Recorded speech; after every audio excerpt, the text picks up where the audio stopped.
Here we go.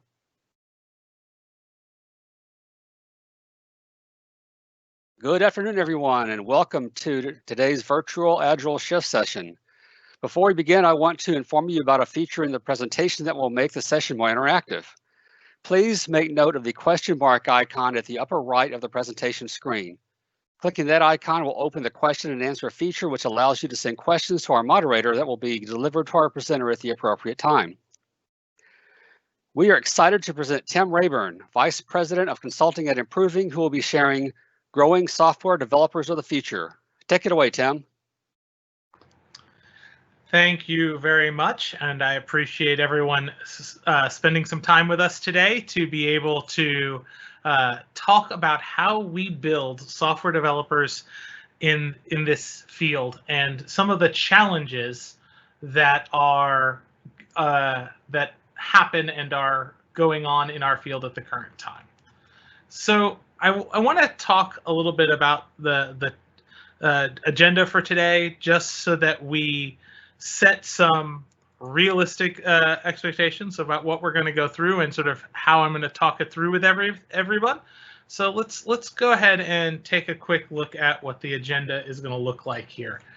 Okay, so the first thing we're going to do is we're going to spend some time talking about the challenges our industry faces, both in current recruitment and in what it means to be recruiting talented software developers in our field. And in particular, this talk is, of course, going to be focusing on those who are early in their careers. And then we're going to look at possible options to solutions to that problem, and we're going to talk through how each of them has advantages and disadvantages, and how I don't think any of them are truly a silver bullet, and I don't even think that the final outcome, the change the game aspect that we're eventually going to get to here today, is truly a silver bullet as much as it is a very important tool that we as an industry should start using more in how we approach this problem. And then finally, we're going to look a little bit about success, and you'll learn some about the experiences that Improving has had with this particular process of growing new software developers, as well as my involvement in those processes as we go through and talk about it today. So with that, let's go ahead and jump in and talk about the problem we're facing a little bit. So we have a very good problem to have. If you're going to have problems, this is a grade A problem to encounter in an industry, and that is simply developers are needed for, you know, everything. There are increasingly pretty much every industry in some way, shape, or form has software developers who are either working directly at companies to work with them writing custom software, or they are in close adjacent fields to all of those fields. You know, even, you know, of course, the traditional sales roles, right? You know, very high touch, very personal interaction, but nobody does sales these days without that data being fed back into a customer relationship management system, a CRM. And whether or not that's Salesforce or Microsoft CRM or any of a variety of other solutions, there are software developers that are making that happen. And so we more and more see this need where it's just like we are as software developers being required in nearly every industry. This is so much true that the field of software development is the #1 best job to have between 2018 and 2028, according to the United States Bureau of Labor Statistics. This is very, very interesting. It's based on all sorts of things, but obviously salary is one of them, with a median salary of $103,000, and then, you know, a very wide spread above and below that, roughly $20,000 in either direction for those who have reached that professional level. we see a lot of interest, and there are certainly those who are in this field or interested in getting into this field because they're financially motivated. They're looking for a better future for themselves and their families, and that's perfectly reasonable and understandable. And so they see software development as a way to do it. The unemployment rate of 1.6 is should have a big asterisk next to it, but I just decided not to put it. Obviously, all the unemployment rates that we're seeing here are prior to the COVID situation that we find ourselves in. So these are old numbers, and obviously right now, in the exact moment that we're at, the United States is at record high unemployment. That said, the software development field, by comparison, is still at the very, very low end of that. And we are, when we saw sort of a traditional unemployment rate of 1.6, it's worthy of note that in the realm of unemployment statistics, there is a rule of thumb, let's say, that is at 3% unemployment, everyone who wants to work is working. And so at 1.5 or 1.6, that means 1.4% of the people working would rather not be. They'd rather be retired. They'd rather just be sitting around, but they are being compelled by the marketplace through financial or other means to stay around and continue to work. So we definitely see that this is a compelling field to be in.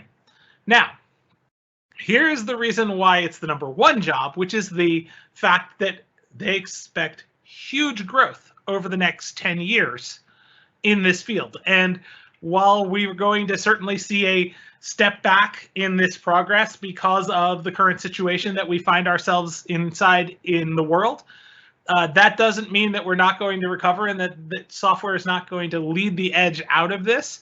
And so when the Bureau of Labor Statistics was looking at this and saying, we're going to need 250,000 more software developers than we have today. Okay, that's 250,000 people who were not in the field in 2018 needed to be there and joining the field by 2028. So that gives you some, wow, very compelling, very good future. But you know, the university systems are the university systems. They'll rise to this demand. Not so much. So if you look at the number of graduates that graduate with a computer science degree, inside the United States, the first you might look at this, and if you just look at the raw stat, you'll go, we're totally good. We graduate 40,000-ish software developers every year. Well, 40,000 graduates with a computer science degree every year. But the problem with this space is that software development is one of many job titles that the Bureau of Labor and Statistics talk about in the greater realm of IT. And so it is only one of the potential jobs that you might take a computer science degree and get into.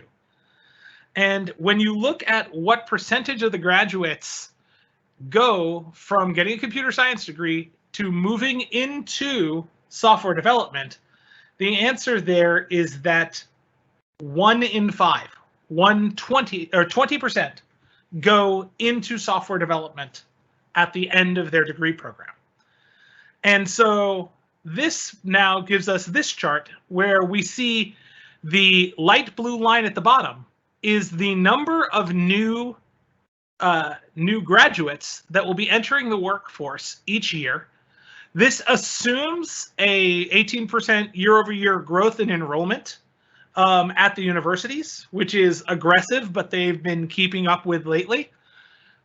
And yet the top line, the dark blue line, is the line we're trying to catch up to, which is the new software developers that we need. And as you can see, the math does not look good here. So what does this mean when we're looking at huge shortfalls? It means that, #1, we're going to see a lot of upward wage pressure and very, very tight competitive recruiting environment, because of the fact that when this happens, that's what tends to occur. We've seen examples of curves like this in the past when we were at the late 90s and early 2000s in the midst of the dot-com boom, and suddenly there was this incredibly increased demand that the university system was not prepared for by number of entrants going into the program. And so as we looked at that process, we're suddenly like, oh, what happens when that occurs? How do we answer that? And the traditional answer has been wages go up, recruiting becomes significantly harder and more expensive, and we start luring more people in from other fields who have awareness enough to get hired as a software developer. So maybe they've taken a computer science class, or they were in a field that exposed them to the principles of the basics of computer science before they actually joined the field. One of Improving's co-founders fits this exact model in that he had a degree in physics and then went through a training program at another employer early in his career to transition into being a software developer full-time. There's no slight on these talented people who come and join our field. They absolutely can become very, very productive members of our profession, but that their hit-miss ratio is also high, and there's a lot of churn as we go through that. I think most people would look at a large amount of code that was being created in various enterprises in the early dot-com years and go, a lot of that code had to be revisited because it wasn't founded on great object-oriented principles, despite those having existed for many, many years at the point at which that occurred. So this is the problem that we find ourselves in. We find ourselves in this moment of we have a problem where software developers are only going to keep getting worse. The situation is only going to keep getting worse. The growth is outpacing graduates by 200%. And this is a problem that is not a tomorrow problem. Building new software developers is something that takes a significant amount of time and investment, as we'll talk more about that as we go through this. And so the problems is not, we're going to have this problem in a few years. It becomes we're going to have this problem right now, and we need to really start looking and trying to address it and thinking as members of a conscious business community around how do we help solve this? How do we avoid this problem? So, like so many things, capitalism has tried to come in and find ourselves solutions. And so let's talk through some of the most common answers to this and the challenges they face in the current environment. So IT has for years now leaned in on satisfying its huge demand for talent by using offshoring and foreign workers who are working inside the United States. And obviously, if you work in this field, you're very aware of the household names of Tata Consulting, Wipro, Infosys, others who have made a great deal of money and built very successful businesses helping United States companies meet this demand. Unfortunately, that business model has also been under significant legislative assault, legislative and executive assault, to be honest, over the last handful of years. Through the early 2000s, 99 through 2003, we saw a lot of additional investment in allowing more H-1B visas, and the charts, while I give the H-1B stats here, the L-1 stats are very similar, to allow more and more in to the country. And then we hit 2004 and we put the brakes on it, and we jumped back to our pre-1998 numbers of the number of H-1B visas that we allow in through the year.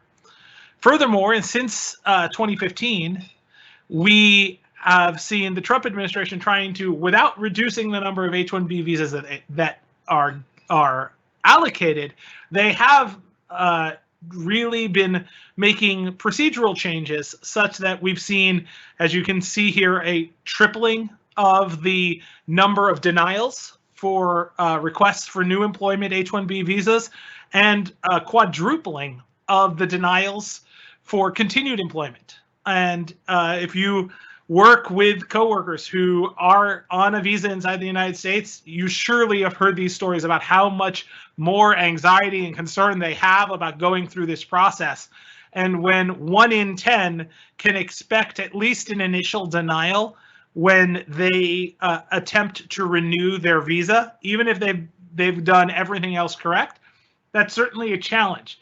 And the large consulting companies that have been using the offshoring model have always done so with a keen focus on the fact that they need someone locally that works with the business in real time. They need that local on-site representation. Their business model is not set or built to enable their business to work without that on-site resource. And so this very much constrains what they're capable of doing. It is pinching off the pipe, because the fewer people they can get working in the United States on visa, the fewer clients they can have. And so now they have to focus on the larger corporations, et cetera, to be able to keep their model. Now, this has not resulted in huge problems economically in India at the current time, because of the fact that the other thing that has happened over the handful of years in question is that more and more India, China, and others have really been building up their own IT needs and their own consumption of their talent locally. And that's the reason why, while offshoring used to just be code word for India, in really nowadays most offshoring companies are, look, you might be working with people from the Soviet Union, from the Eastern Europe, former Soviet bloc, China, as well as India, all as regular players in this space, but they all face the same challenges when it comes to how visas have constrained this. And so they're not going to be able to suddenly surge capability to help us meet this demand, this shortfall for software developers. One place where we will probably see some relief is in the realm of nearshoring. So we've watched as Mexico really has become a major player in this space, and we are seeing a significant interest because of the fact that while the availability from those who are across oceans has become constrained, there are companies, including Improving Now, as of a few days ago, where we closed a merger with iTexico, who are seeking to find those answers in Mexico without time zone differences, with access to English speakers who are capable software developers to help you out and deliver projects. And if there is anything outside of growing our own software developers that is going to help us in the near term, it is likely going to be this nearshoring option to help meet this demand. The final one is just to try to increase graduation velocity. And this, though, has a problem. And the fundamental problem is that the problem doesn't start at the university system inside the United States. We see a major swaths of our population, specifically across gender divides, driven away from interest in the hard math and science fields, which includes computer science. And that is happening very, very early on in the education process, and it constrains the available pool. If you look around our industry, it is a major problem that most companies have to focus on and be aware of, is that simply put, a ton of software developers are, middle-class white males, myself included. And this is something we need to address and we need to keep working on. But because of the systemic problem that it is not going to change overnight. Even if we tomorrow could wave a magic wand and solve our problems that stretch, as I said, all the way back to primary education inside the United States, now we have to wait for that to ripple forward in time, and we're going to be beyond this 10-year need that we have at the current time just to go and perform that ripple.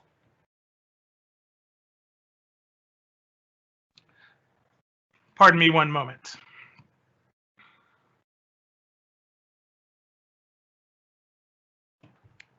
Small technical difficulty. I apologize. Okay. So if none of these answers are going to immediately solve our problem, how do we solve our problem? And I spent the last several years really thinking about this, and I came to the opinion that, frankly, the only way to truly solve this problem is to change the game. The old saying that doing what you have always done will get you what you have always gotten is at the heart of this. We have to think outside the box. We have to find a way to change how we are approaching the way people onboard into this field. And we need to do it smartly and to be aware, constantly aware of what we're trying to do, which is to grow the number of people in the field. So, how do we change the game? How do we go about changing how we do this?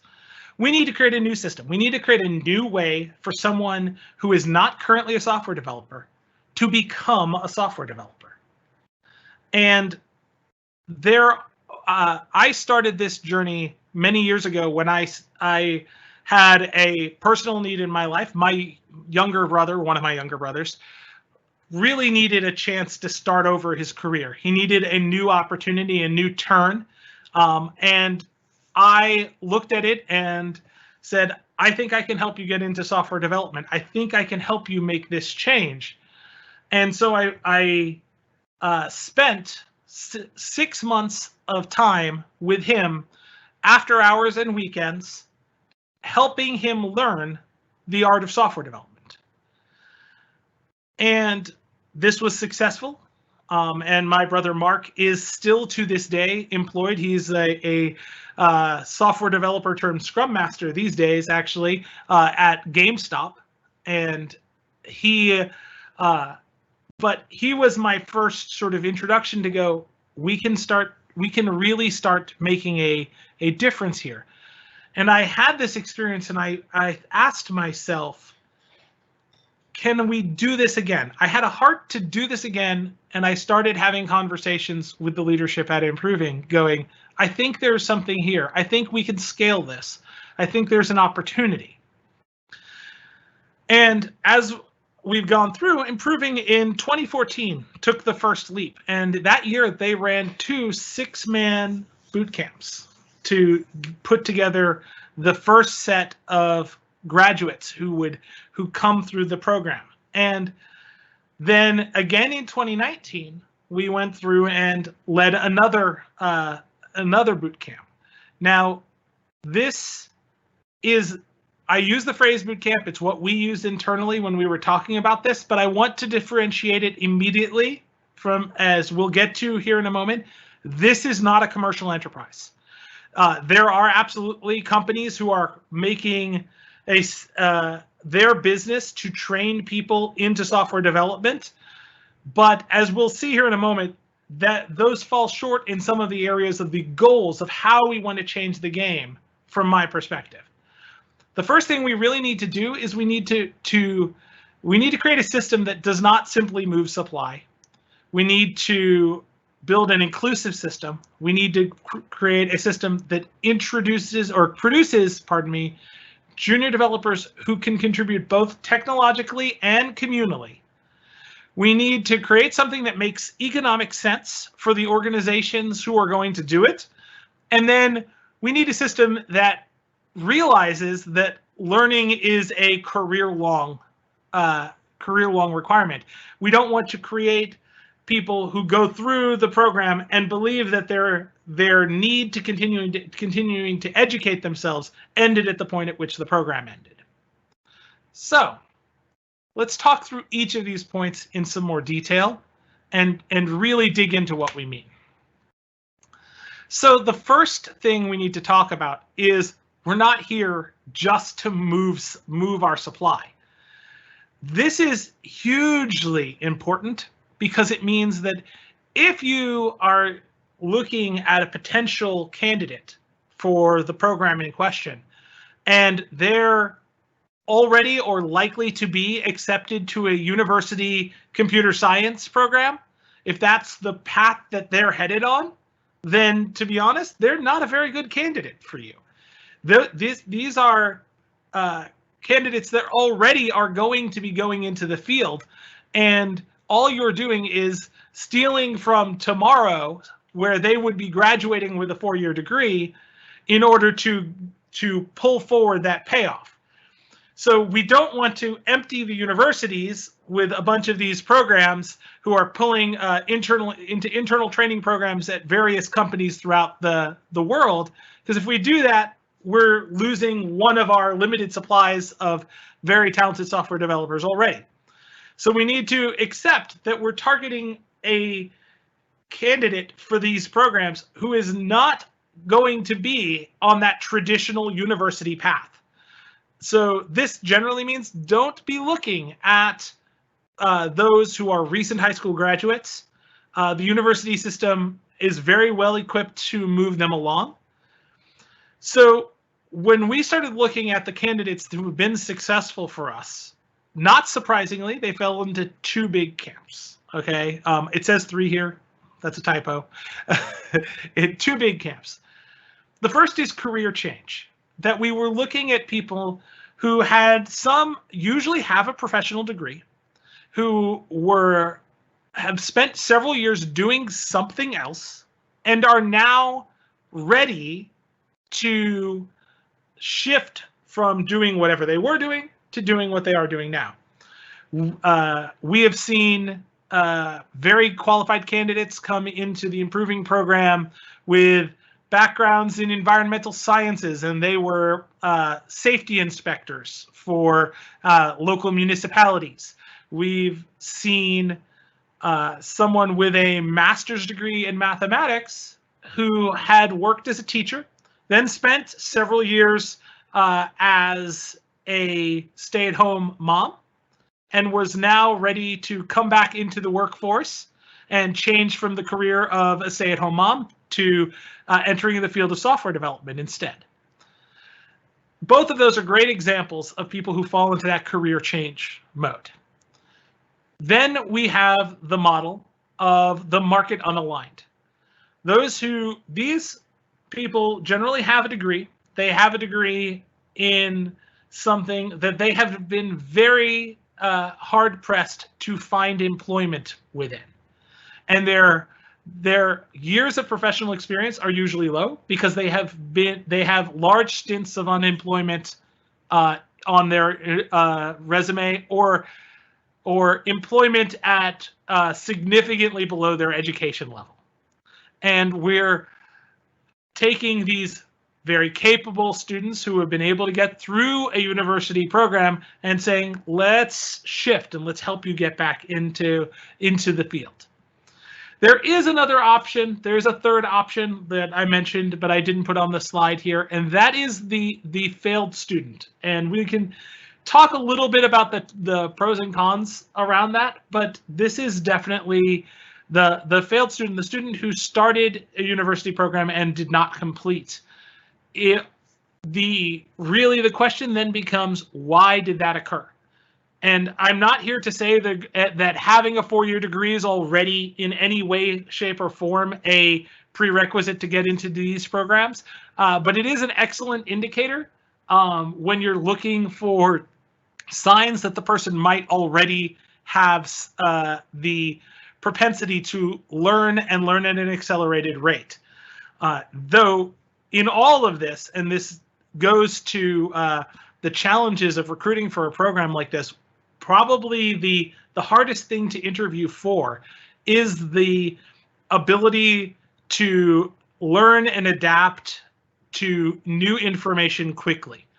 They there is definitely a secret sauce to how you construct those interviews to be able to look for those indicators for you to say, I'm looking for signs that this person is capable of learning at a very accelerated pace, because the program that we're going to look at for the shapes is not going to be a multi-year program. We're looking at something that's probably 3 months on the outside, and there's a lot of content to get through. And I think anyone who's been through the boot camps, and you'll see some testimonials here at the end about what it's taken, definitely will give you the impression it is an intensive process, and you need to be ready to learn at a very accelerated pace. And when we have had failures of people to not complete the program, that accelerated pace is almost always at the heart of why it is. So now let's talk about inclusive by design. This is, again, one of those things that we wanted to build something that is obviously focused on inclusivity. And yes, from hiring practices in general, we should be absolutely seeking to make sure that we represent all races and cultures and genders as well as we possibly can. We love a diverse workforce, and we want a diverse workforce. For this program, though, one of the big things is to make sure that you've constructed a program that doesn't create an economic barrier to getting into the program. Even though it is a huge amount of philanthropy, and I appreciate that it is, if a company were to say, we'll give you an internship if you'll come and work for us for 3 months and we'll teach you how to do this, that sounds incredibly generous until you ask the question, how does someone pay their rent while they're going through a 3-month internship? And the reality is there's just you are creating an economic barrier even still at that point. And so when we started taking a hard look and saying, how do we address that? We simply came to the opinion that the only thing that seemed right, the only way to truly remove that economic barrier, was to pay someone to go through this program that we were hosting. Now, because of that, if we're going to pay you to go through this program, we are in turn going to have some very serious expectations, and it's going to be a job for you, and you're going to have high demand, and there are going to be stressful points, and this is not at all a slow and easy introduction to the field. And we're going to be able to likewise recruit for the talent and expectations, the cultural alignment that we're looking for as candidates come into the program. So we want to create a system which produces junior developers who can truly contribute to the industry. This is one of those things, when I did it the first time, when I talked to you about having taught my brother, I told him at the time that I was hacking hiring managers. The expectation that I set with him, and I didn't teach him in Java, I taught him in .NET, but I said, if I present a junior developer candidate to a hiring manager who can build an MVC controller, can build a web app, can interact with a database, who understands test-driven development, who understands mocking and dependency injection and all the things that go with it, who understands that software development is a team sport. It's not about individual achievement. It's about all of us succeeding in the commitments we've made to the business, right? If I present a candidate like that to a hiring manager as a junior, I think most hiring managers snap that candidate up immediately, because of the fact that this is pushing on the weaknesses of the university system. The university system is very good at producing people with computer science degrees who have very broad educations and who understand the fundamental concepts of our field very, very well. But if you've ever hired a recent college graduate, the likelihood that they currently understand how to use source control, how that whether or not they have ever successfully delivered software in a team environment, or have any real appreciation about how important testing is in a enterprise level application, you're going to quickly realize that there's more education for those people after they arrive to appreciate how software development is done at a professional level. So our goal with this program is to focus on those aspects, get candidates who are capable of delivering that way, who address those very real needs that modern enterprises have, and spend less time than the university system would, for instance, on important algorithmic concepts like big O notation. To be honest, every one of my boot campers who has been through the program is capable of Googling algorithmic complexity and coming to an understanding of what big O notation is, but they use their abilities to write controllers, check in code, test code. They use those every single day. You use a understanding of big O notation and whether or not something is, O or ON or O log N, you use those, once every 2 to 3 years when you have a really complicated problem in front of you. Those aren't the things worth spending time on if they're used that infrequently. Again, it's about lifetime learning. You're going to have to continue to learn and augment your knowledge. So focus your training on the things that are directly in front of you. And this also speaks to the need to understand the communal aspects of this from your company. If you're going to create a program like this, create a program that also spends time teaching your candidates just exactly what it is to be a productive member of your company, what it is to live into your company's values, and how your company wishes to be viewed and experienced by the industry as a whole. Those are equally important things that you want to make sure you're spending time at, that you're producing the best quality coworker out of this program that you possibly can. And so then all of this has to make economic sense. We have to create something that makes sense for the company in question. Now, unfortunately, every company has different models for what are the costs related to their developers and how those costs get related. So given the fact that obviously working as a consultant, I have experience with making this case in a consulting realm, I've set up for ourselves an example that we're going to walk through in the next several slides about what were the primary levers that made things make sense for a consulting company to go about doing this. So we're going to, for the purposes of our example here, say that we have engaged in a 13-week program, 3 months, including the extra week that you get from putting a quarter together, okay?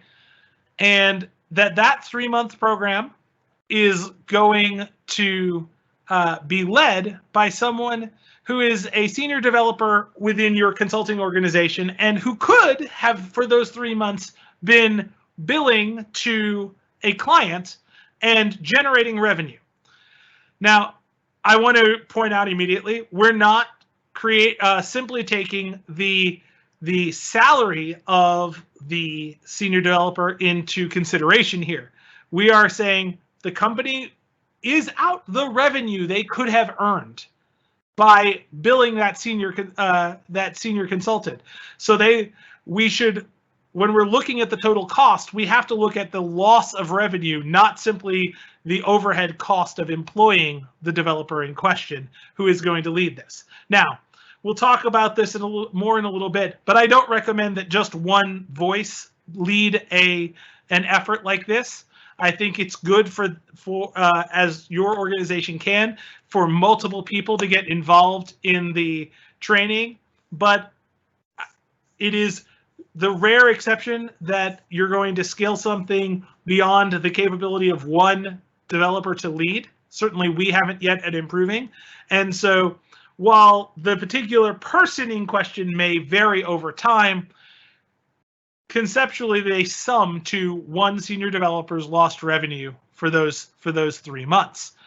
So that's $65,000 in costs straight down to a hit to the bottom line just for running this program. Then, like I said, you want to create a program where you're paying the candidates so that you don't create those economic barriers. Now, we do not want to set the expectations beyond where the candidates are. They are just candidates. They are not yet software developers. So we want to make sure that we're providing something minimal that is capable of delivering. So in this case, we went with a $15 an hour rate during training that we were paying our candidates, assuming 40 hours a week. That results in a cost per candidate for going through the program of about $78,000 or $7,800 per candidate. Please note that this doesn't include burden or benefits or anything else like that. These certainly dig into the numbers with people who truly own the profit and loss sheets and the cost of employment inside your organization as you look to put fidelity behind these if you're looking to make the case for one of these. And then the real question when you're making the economic case for this is not just to look at the costs that it's going to go in, but talk about the returns that you're going to see on that investment. And so the example we have here is the assumption that shortly after complete graduation that we will be able to have these junior developers start billing for clients and to start billing at a $60 an hour rate, but that they will do that at a 40% margin. So they will be 40% of that is above the costs of employing that now graduated developer. So let's look at what the economic models look like given some of these baselines. Let's say you say we want to get in our feet, walk in slowly. Let's do this with just one student and one teacher. This is the example like what I did with my brother Mark. Now, as you can see, if I had been trying to make any profit on this, it would take 18 months of employment after Mark graduated the program to result in getting positive for the loss of revenue that happened from me missing 3 months of billing and for the costs of Mark going through the program. This does not make a great deal of sense. This is a very long bar, especially when you start looking at the fact that average turnover is about 2 years in IT. This is spending most of the time these candidates are likely to stay with your organization. Most of the time is simply going to be spent repaying this one investment. Not to mention it's just a bad force multiplier of how much outcome you're expecting from the program. Now, like I said, I didn't take time off from work to do the program with my brother Mark. I didn't attempt it as a commercial enterprise, and this model is why. So let's look at something that's more realistic.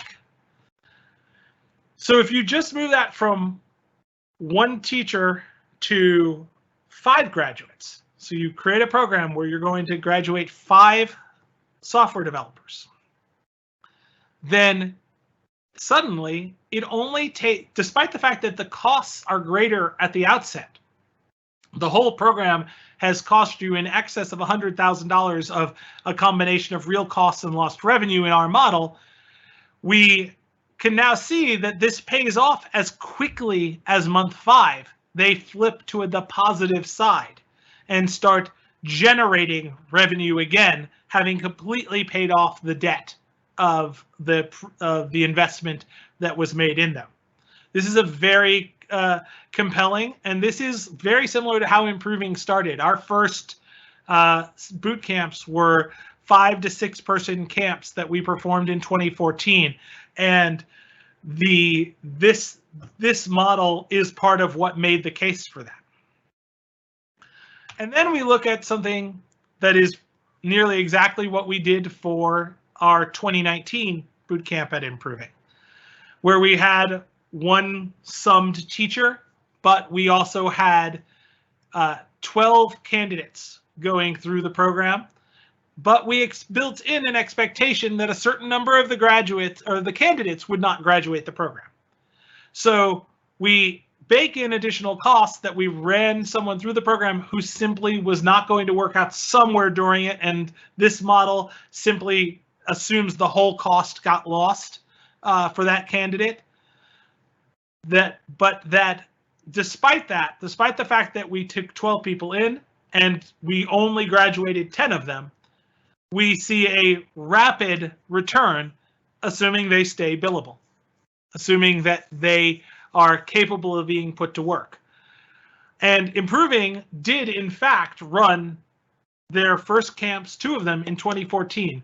But it took us until 2019 to come back to this program, in part because our company needed to learn how to successfully sell and keep engaged more junior developers. We found that there was a huge amount of hang time from graduation till their first assignment, and it was because of the fact that we had a challenge, because most companies do not go to consulting companies saying, I need entry-level talent. They go to consulting companies saying, I have a very hard problem and I need the smartest person you have. And that's great, but it results in sort of inverted pyramids of organizations that are very top-heavy with senior talent and not very supported with developing talent going through junior and mid-level talent inside the organization. So there are economic models where this makes sense. This is just one of them, and you have to look at it from your own company's perspective. But this can be done, and it does make sense. So the final thing we want to do is we want to create a program that is encouraging lifelong learning. And this takes many forms, but is greatly based on how you craft the curriculum. And you want to make sure that you are regularly assigning things where candidates will be expected to take their own time outside of their primary workday and dedicate time to continuing their education. In the early parts, this needs to be very, very directed because they do not have a lot of skill. But very importantly, it should be nearly entirely self-directed for the last third of the program, because your candidates should have a considerable amount of skill built up after the first 2/3 of the program. And you want them to self-direct this because they need to learn to be able to direct their own learning as things go on, so throughout their career. So we want to create an environment where they are learning to learn, and they are building up those good habits that are going to stay with them and allow them to deal with this constant turnover. So that is an example of a structure for a program that I think changes the game. It provides to us a program, a model that we can say we can repeatedly do this. And as our company has need for junior development talent, we can take a certain percentage of those and say, let's grow them ourselves, because it will provide us a way to help grow the industry as a whole. As I mentioned, let's talk a little bit about what success looks like for this over the long term. We did the first of these camps from Improving's perspective in 2014.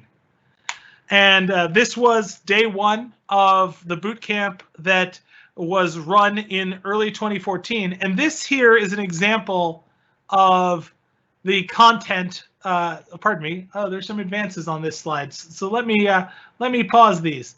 So this is a quote from Kevin Berry. He is still with us as an improver to this day. is now a senior developer with Improving, and talks through how Improving truly helped him create his understanding of all these concepts that were so critical to the field of software development. Another example of a quote from Walton Leavell, who is also still with us at the current time out of our Houston enterprise. And we have some other quotes here as well. This one from Ryan. Ryan is no longer with us, has moved on. And likewise, this one from Sam. And they all speak so highly of the company's investment in them. The fact that they felt like they were given an opportunity that you just can't expect. They were appreciative of the fact that we were willing to take this bet on them that they could create and become great software developers. And every one of those early boot campers have seen immense success in their career. Some continuing with Improving, some have moved on to other things for a variety of reasons, all the reasons that people move through and change companies over time. But we're still fine with this. We understand that people are going to move on in their career. They will occasionally find employment elsewhere. But years later, these quotes that I just showed you were actually culled this last year when we were coming to the graduation of our 2019 camp. And every single one of the boot campers that had been through the program gushed about the immense opportunity that the Improving Boot Camp was for them when they went through it. And this was our class of 2019. I'm going to go ahead and kill my camera here so that we can truly see all the photos. These are the 10 graduates from the program that we went through and ran in 2019. Half of these graduates worked for Improving upon graduation. We had a partner who sponsored the camp with us, who employed the other half of these wonderfully talented software developers. And really, this was such a joy. I led this camp personally, and it was so incredible to watch these candidates go through the program, to learn and grow, to struggle with the challenges, to struggle with the problems that we gave them, to laugh over those things that had become simplistic for them, and to get frustrated and struggle with the challenges that were less simplistic for them. I think any of these candidates who are up here to this day never is interested in playing a game of Uno ever again. It was codifying the rules of Uno was one of the long-running projects that we gave them during the boot camp, and the edge cases of that rule set that were challenging, and attempting to build bots that could play that game intelligently definitely made it so that it ruined the fun of that game for them pretty much for the rest of their life. So it's a good, yet nonetheless, through all this, it was a good opportunity. I think every single one of them is still a fan of the program, and so I really think that we have been able to make a huge impact for these graduates in what they have been able to do with their life and their career. With that, let's go ahead and move on to some questions. I'm sure some have come in over the course of the presentation. So, Michael, do we have some questions? We do have one question. And here it is. You said only 20% of computer science grads go into software development. Where does this data come from, and where do the other 80% go? Sure. Let's talk about that. So the other 80% go into other job descriptions. Like I said, there are a large number of things. So IT administration, database management, IT security, a large variety of other job titles that are tracked by the Bureau of Labor Statistics that fragmentize the sort of traditional model of computer science upon graduation. So software development is the largest single field that those candidates go into, but still it gets subdivided into a large number of other fields. And I will quickly flip back over to the slide in question and show you here that there is, at the bottom of each of my slides, I have the source data for this. So a lot of the data came off of this datausa.io and this link here from the Bureau of Labor Statistics on their occupational handbook. These slides will be available through the Agile Shift conference. I'll be sharing them out via the conference's website. So I'll be getting them over to be shared in the next couple of days. So all of the links to the data for this are in these presentations. And so if you're interested in really digging into this and questioning the hypothesis of, is this really this dire, which by all means, I would love it not to be, but if it is this really this dire, these are, the data is sourced on all of these slides for you to be able to dig into. And that was the only question that we received. All right. Well, then I appreciate very much the time that you all have spent with me talking about how we can grow new software developers, how we can create an environment where we are using the capabilities of our companies to truly answer a problem that all companies have, which is how do we hire, retain, and recruit new talented software developers, and to really talk through another way that we could change the game in that space. And with that, I'll turn it back over to Michael. Oh, thank you, Tim. Thank you all for attending today's session, and a special thanks to Tim Rayburn for a great informative presentation. We value continuous improvement and your feedback. Please complete a survey for this session by logging into sched.com, locating this session, and then clicking the feedback survey button. The recording of this session will be available tomorrow. To view the recording, locate the session from your sched.com schedule and click the video stream button. We hope you enjoy the rest of the Virtual Agile Shift. Have a good day.